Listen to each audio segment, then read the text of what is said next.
পর্যটকদের কাছে এক টুকরো সুন্দরবন হিসেবে পরিচিতি লাভ করেছে ঝালকাঠির কাঠালিয়ার ভাসমান পর্যটন কেন্দ্র ছৈলার চর। বিষখালী নদীতে জেগে ওঠা এই চর প্রাকৃতিক সৌন্দর্যের লীলাভূমি।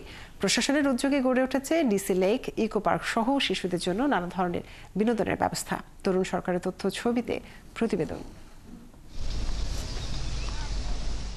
ঝালকাঠির কাঠালিয়ার হেতালবুনিয়ায় বিষখালী নদীতে এক যুগেরও বেশি আগে জেগে ওঠে বিশাল এই চর। প্রাকৃতিকভাবে জন্মানো ছৈলা গাছের কারণে স্থানটির নাম ছৈলার চর।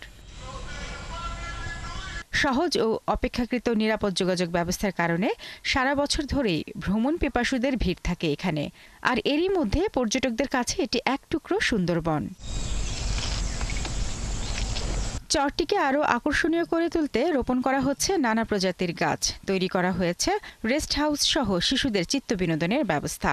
এছাড়া 20 একর জায়গা জুড়ে রয়েছে ইকো পার্ক। পরিবেশটা এখানে খুবই সুন্দর, নদীমাতৃক জায়গায় একটা চর, এখানে মনোরম পরিবেশ।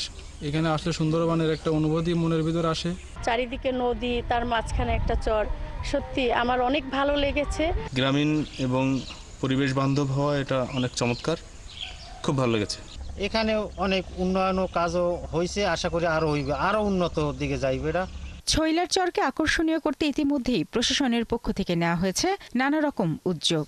মনোরম একটা পরিবেশ, পরিবেশটাকে আরো সুন্দর করার জন্য আমরা বিভিন্ন প্রকল্প হাতে নিয়েছি। প্রকল্পগুলো বাস্তবায়ন হলে ছৈলার চরের সৌন্দর্য আরো বৃদ্ধি পাবে এবং পর্যটকদের আনাগোনা আরো বাড়বে। ভাসমান পর্যটন কেন্দ্র ছৈলার চরকে নতুন রূপে সাজানোর উদ্যোগ বাস্তবায়ন হলে এটিই হবে দক্ষিণাঞ্চলের পর্যটন হাব, এমনটাই আশা সকলের। শারমিন স্বপ্না, ৭১।